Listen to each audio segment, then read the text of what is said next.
रात एक रात कितनी भयानक और खतरनाक हो सकती है, ये कोई मध्य प्रदेश वालों से पूछे। This is Rahul Tripathi, welcome you all in info world. आज हम बात करेंगे भोपाल गैस ट्रेजेडी के बारे में, जानेंगे उस एक्सीडेंट के एक एक पॉइंट पूरे डिटेल में। तो चलिए शुरू करते हैं। ये घटना है भारत का हृदय कहे जाने वाले मध्य प्रदेश की राजधानी भोपाल की, जहां की एक रात ने न सिर्फ भोपाल मध्य प्रदेश बल्कि पूरे भारत का इतिहास बदल के रख दिया। इतिहास में एक नया पन्ना जोड़ दिया, जो कि पूरे विश्व की सबसे बड़ी इंडस्ट्रियल डिजास्टर के रूप में जाना जाने लगा। आज हम बात करेंगे कि उस दिन घटना में ऐसी क्या क्या गलतियां थी जो की गई और जिसकी वजह से इतने बड़ा एक्सीडेंट सबके सामने आया। उसमें कौन कौन से सेफ्टी मेजर्स पे ध्यान नहीं दिया गया, किसकी गलती थी, या यूनियन कार्बाइड कंपनी की गलती थी या गवर्नमेंट की गलती थी, सारी बातों पे आज डिस्कस करेंगे। उससे पहले जान लेते हैं आखिर ये यूनियन कार्बाइड कंपनी क्या थी। यूनियन कार्बाइड कंपनी एक ऐसी कंपनी जिसकी 100 ब्रांचेस हैं अलग अलग कंट्रीज में। 1960 में इंडिया में आई, जिसका एम था भारत के फूड को सरप्लस करना, क्योंकि ये एक फैक्ट्री एक ऐसी थी जो पेस्टिसाइड्स, केमिकल्स एंड फर्टिलाइजर्स बनाती थी खेतों के लिए। क्योंकि इंडिया एक कृषि प्रधान देश था, तो इसलिए इस कंपनी को यहाँ आने में ज़्यादा आसानी हुई। और ये इंडिया में फेमस थी क्योंकि 49.1% शेयर स्टॉक, क्योंकि इसके 49.1% स्टैक्स जो इंडियन शेयर होल्डर्स के पास थे, जिसमें नियरली 12 to 15% गवर्नमेंट का भी शेयर था। यूनियन कार्बाइड कंपनी इंडिया में एक सीवेन नाम का प्रोडक्ट बना रही थी, जिसके लिए इन्हें मिथाइल आइसोसाइनेट नाम की केमिकल की जरूरत पड़ती थी। इस केमिकल को इन्होंने शुरू में यूरोपियन यूनियन से इंपोर्ट करना चालू किया और भोपाल में इसका बस मिक्सिंग और ग्राइंडिंग का काम होता था ताकि सीवन यहाँ पे बनाया जा सके। But as the time begins this company suffer some losses, क्योंकि मार्केट में नए कैंडिडेट्स आ गए थे जिन्होंने मार्केट को पूरा कंपटीशन से भर दिया था। उनके कुछ अच्छे प्रोडक्ट्स थे जो कि चीप रेट पे मिलते थे, तो कंपनी यूनियन कार्बाइड कंपनी ने डिसाइड किया कि वो अब यहीं पे MIC की मैन्युफैक्चरिंग करेंगे। आपको बता दूं, MIC मिथाइल आइसोसाइनाइड, जो कि अगर वाटर से रिएक्शन कर जाए तो एक बहुत ही भयानक पॉइजनस गैस बन सकती है। और ये सारी बातें जानते हुए भी यहाँ की गवर्नमेंट ने उन्हें अप्रूवल दे दिया कि आप MIC यहाँ पे बनाइए। समय था 1980s का। उस समय इस कंपनी ने मिथाइल आइसोसाइनेट यहीं पे बनाना प्रोड्यूस किया शुरू कर दी। और उनका एक मजदूर जो कि इस केमिकल के एक्सपोजर में आया, उसकी डेथ हो गई। इसके बाद भी कंपनी ने अपना काम चालू रखा और मिथाइल आइसोसाइनाइड की प्रोडक्शन में कोई रोक नहीं लगाई। हालांकि गवर्नमेंट ने इनको सख्त हिदायत दी थी कि इनके पास एक अपना इवैक्यूएशन प्लान होना चाहिए, ताकि अगर कोई इमरजेंसी हो तो इस इवैक्यूएशन प्लान के तहत लोगों को बचाया जा सके। लेकिन कंपनी ने ऐसा कोई प्लान बनाया ही नहीं। इन 1981 a journalist name Rajkumar Kesarwani wrote an article which are as बचाइए हुजूर इस शहर को बचाइए, जिसमें उन्होंने क्लियरली मेंशन किया था कि ये एक न एक दिन एक बहुत बड़ी दुर्घटना का रूप जरूर लेगा। उन्होंने इससे गवर्नमेंट को अवेयर कराया, सुप्रीम कोर्ट तक को मेंशन किया गया, लेकिन फिर भी इनकी बातों पे किसी ने ध्यान नहीं दिया। यहाँ तक कि इनके दोस्तों ने भी इनका मजाक ही बनाया। फिर उन्होंने एक और आर्टिकल लिखा जिसकी हेडिंग थी, ना समझोगे तो भुगतना पड़ेगा। अब सवाल ये आता है कि ये घटना तो थी दिसंबर 3, 1984 की, लेकिन केसरवानी ने इसको कैसे पहले से प्रिडिक्ट कर दिया। कहीं से केसरवानी को ये पता चला था कि ये जो कंपनी मिथाइल आइसोसाइनेट बना रही है उसमें फॉस्जीन का प्रयोग कर रही है, और ये फॉस्जीन वही फॉस्जीन था जो वर्ल्ड वॉर 2 में हिटलर के गैस चैम्बर में यूज होता था। इसके बाद समय आया उस भयानक एक्सीडेंट का। डेट दिसंबर 2, 1984 की सुबह सब कुछ सही से चल रहा था। एक नॉर्मल दिन, सब कुछ सही से चल रहा था। यूनियन कार्बाइड कंपनी में वर्कर्स अपने काम पे जा चुके थे, सारे काम बिल्कुल सही चल रहे थे, एक नॉर्मल डे की तरह। लेकिन रात 9 बजे जब शिफ्ट चेंज हुई तो जो नए वर्कर्स आए उन्होंने महसूस किया कि उनकी आंखों में जलन हो रही है, कफिंग आ रही है उनको। तो फिर उन्होंने इस बात को अपने सुपरवाइजर को बताई। तो सुपरवाइजर ने बोला कि चलो देख लेंगे, लेकिन पहले अपनी टी ब्रेक ले लेते हैं। दरअसल हुआ ये कि मिथाइल आइसोसाइनाइड को अंडरग्राउंड स्टोर किया जाता था। इसके लिए 3 टैंक बनाए गए थे।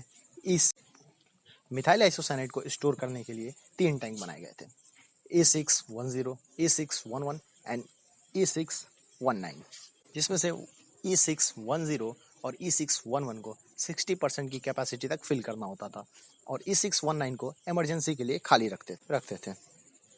और ये सारे टैंक्स में एक पाइप लगी हुई होती थी, जो सीधे इस टैंक से एक गैस स्क्रबर टैंक में जाती थी, जहाँ पे इससे निकले हुए पॉइजनस गैस को खत्म कर दिया जाता था। और एक दूसरी पाइप लगी हुई थी, से इसमें नाइट्रोजन गैस डाला जाता था ताकि इसमें प्रेशर बराबर रह सके। आगे बढ़ने से पहले आइए जान लेते हैं कि उस दिन कौन कौन से सेफ्टी मेजर्स थे जिनको इग्नोर किया गया। दरअसल हर टैंक पे एक प्रेशर वाल्व लगा हुआ होता था, लेकिन E610 का प्रेशर वाल्व खराब हो चुका था। दूसरी गलती था, उसको भी बंद करके रखा गया था। तीसरी गलती, एक घंटी हुई करती थी, जो अगर हीट बढ़ता था तो वो अपने आप बच जाती थी। उसको कुछ साल पहले ही डिस्कनेक्ट कर दिया गया था। यूनियन कार्बाइड कंपनी में 2 अलार्म भी लगे हुए होते थे, जो कि किसी इमरजेंसी के लिए काम आते थे। एक छोटा अलार्म लगा हुआ था जो कि उस फैक्ट्री के वर्कर्स के लिए था, और एक बड़ा अलार्म ताकि जो आसपास के लोग हैं उनको समझ में आ सके कि कुछ इमरजेंसी हुई है। लेकिन उस दिन वो बड़ा वाला अलार्म भी बंद था। कितनी गलती हुई थी, कितनी गिनाई जाए। आइए जानते हैं फिर आगे क्या हुआ। रात के 10 बजे जब शिफ्ट चेंज हुई तो जो नए वर्कर्स आए उन्होंने उस पाइप को क्लीन करना चालू किया, और जब उसमें उन्होंने वाटर डाला तो उन्होंने देखा कि वाटर दूसरी साइड से बाहर नहीं आ रहा है। तो वो पैनिक नहीं हुए, उन्होंने कुछ फिल्टर्स को क्लीन किया, फिर भी देखा पानी बाहर नहीं आ रही थी। तो फिर उन्होंने अपने सुपरवाइज़र को ये बात बताई, तो सुपरवाइज़र ने कहा कि पानी की टंकी को ऐसे चालू रहने दो और आप चले जाओ, जब दूसरे शिफ्ट के वर्कर्स आएंगे तो वो पानी बंद कर देंगे। और ये एक सबसे बड़ी गलती थी। हुआ यूं कि जब तक दूसरे शिफ्ट के वर्कर्स आते तब तक पानी उस पाइप के माध्यम से अंदर टंकी के अंदर जा चुका था, सीधा सीधा मिसाइल आइसोसाइनाइड से रिएक्ट कर गया और एक पॉइजनस गैस निकली। टाइम 11:15 के करीब में, आफ्टर कंप्लीटिंग टी ब्रेक, जब सब लोग वापस आए तो फिर भी उनको वही बर्निंग सेंसेशन आंखों में और कफिंग की प्रॉब्लम आ रही थी। तो वे चले गए लीकेज को चेक करने के लिए। तब उनमें से एक मजदूर ने देखा कि एक जगह लीकेज है जिसमें से पानी टपक रही है और एक येलोइश कलर की गैस इवोपोरेट हो रही है, और टंकी का प्रेशर एकदम हाई हो चुका था, रीडिंग सारी हाई जा रही थी, और यही वो समय था जब पानी को बंद किया जाना था। लेकिन तब तक बहुत देर हो चुकी थी। पानी टंकी के अंदर जा चुका था और रिएक्शन हो चुके थे और पॉइजनस गैस निकल रही थी। ये गैस जो बाहर गैस स्क्रबर की तरफ जाती थी, उस पाइप के माध्यम से ऊपर चली गई और इसकी प्रेशर इतनी तेज थी कि वो 30 मीटर हाई टावर के बाहर से निकलकर पूरे भोपाल के फैल गई। इसका इफेक्ट इतना भयानक हुआ कि जिसने सूंघा वो मर गया। सुबह 2 बजे तक ये गैस चारों तरफ फैल गई और कंपनी वालों को लगा कि अब हम कुछ कर नहीं सकते, तो उन्होंने एक इवैक्यूएशन प्लान बनाया, लोगों को इवैक्यूएट करना चालू किया। मगर फिर भी तब तक बहुत देर हो चुकी थी। इन्फेक्शन चारों तरफ फैल चुका था, अफरा तफरी का माहौल मच चुका था। कुछ लोग अपने घर से बाहर आए खिड़कियां खोल के देखने के लिए, लेकिन तब तक जैसे ही खिड़कियां खोली उन्होंने, उनके घर के अंदर भी वो पॉइजनस गैस चली गई। इसका नतीजा ये हुआ कि उन्हें भी आंखों में जलन, कफिंग, कुछ लोग तो गैस सूंघते ही मर गए, और जो बाकी बचे थे अपनी जान बचाते हुए, कुछ भागते हुए, कुछ खांसते हुए, कुछ आंखों को मलते हुए मर गए। कुछ जो हॉस्पिटल पहुंचे, वहां के डॉक्टर्स को भी ये समझ में नहीं आ रहा था कि आखिर ये हुआ क्या है।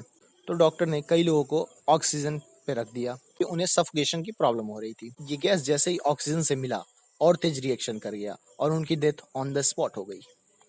गवर्नमेंट आंकड़ों की माने तो nearly 4,000 peoples are died and nearly 4 lakh peoples are injured. But अगर हम एक research new university of new Mexico की रिसर्च के बारे में जाने, जिस जो रिसर्च किया गया था doctor Roli Verma and doctor R V Verma के द्वारा, जो प्रोफेसर हैं यूनिवर्सिटी ऑफ न्यू मैक्सिको के, जिसमें उन्होंने बताया था कि nearly 20,000 people are died and over 8 lakh people are injured. उसके बाद उस कंपनी के चेयरमैन पे केस किया गया, और अगले दिन जब कंपनी को पता चली तो उन्होंने अपने कुछ वर्कर्स को भेजा, जिसका नाम रखा गया ऑपरेशन फेथ। इसका काम ये था, जो बची हुई मिसाइल आइसोसाइनाइड टैंक में बची हुई थी उस गैस को कम पॉइजनस गैस में कन्वर्ट करना। और इस ऑपरेशन का नाम उन्होंने दिया ऑपरेशन फेथ। अगले दिन वॉरेन एंडरसन, जो कि इस कंपनी के चेयरमैन थे, उन्होंने प्रेस कॉन्फ्रेंस की और माना कि वो सारी उनकी गलती की वजह से हुआ है और उन्हें अरेस्ट भी कर लिया गया। लेकिन तब तक कंपनी की लीगल टीम अपनी तरफ से पूरी तैयारी कर चुकी थी। उनको चंद ही घंटों में जमानत दिला दी गई और सन 1985 में गवर्नमेंट को ये अधिकार मिला कि वो भोपाल के लोगों के लिए केस लड़ सकें और केस सुप्रीम कोर्ट में फाइल किया गया। इन 1889 केस को क्लोज कर दिया गया जब यूनियन कार्बाइड कंपनी लिमिटेड ने कंपनसेशन देने के लिए तैयार हो गई, जिसमें उन्होंने नियरली 750 करोड़ रुपए कंपनसेशन के तौर पे इंडियन गवर्नमेंट को दिए, जिसका कुछ ब्रेकअप इस प्रकार था। सीरियसली इंजर्ड केसेस के लिए 250 करोड़ रुपए, डेथ केसेस के लिए 70 करोड़ रुपए, cases of injury of utmost severe 80 crore रुपए, सिंपल इंजरी केसेस के लिए 100 करोड़ रुपए, cases of loss of a personal belongings 75 crore, cases of loss of live stocks 50 crore, cases of temporary total partial disability 100 crore and for creation of medical facilities 25 crore. Total compensation जो आया वो 750 करोड़ के approx में था। लेकिन भोपाल की जनता इससे कहाँ मानने वाली थी। सन 1992 में सतीश धवन, जो कि कभी इसरो के चेयरमैन हुआ करते थे, उन्होंने एक पिटीशन भोपाल के लोगों की तरफ से दायर की और केस को फिर से रीओपन कराया गया और जो केस अभी तक कोर्ट में चल रहा है। सन 2014 में किसी का नेचुरल कारण की वजह से वॉरेन एंडरसन की डेथ हो गई, लेकिन केस अभी भी पेंडिंग चल रहा है। सुप्रीम कोर्ट का मानना है भले ही वॉरेन एंडरसन की डेथ हो गई हो, लेकिन भोपाल के लोगों को इंसाफ मिलना चाहिए और इसलिए केस को अभी तक चालू रखा गया है। सुप्रीम कोर्ट में यूनियन कार्बाइड कंपनी और इंडियन गवर्नमेंट दोनों ने अपना अपना पक्ष रखा। अगर यूनियन कार्बाइड कंपनी की उस रिपोर्ट की बात माने तो उनका मानना ये था कि यहाँ पे इंडियन गवर्नमेंट की गलती है, उन्होंने उनको उनके सेफ्टी मेजर्स पे सुधार करने नहीं दिया, उसको अपग्रेड करने नहीं दिया। और अगर हम इन्हीं गवर्नमेंट की माने तो उनके हिसाब से सारी गलती यूनियन कार्बाइड कंपनी की थी, क्योंकि उनके पास unskilled workers, defected safety items, unqualified workers, और उन्होंने अपने वर्करों को उस हिसाब से ट्रेन भी नहीं किया था ताकि वो इस तरह की कंडीशंस को झेल पाएं। बहरहाल गलती किसी की भी हो, भुगतना तो भोपाल के लोगों को पड़ा।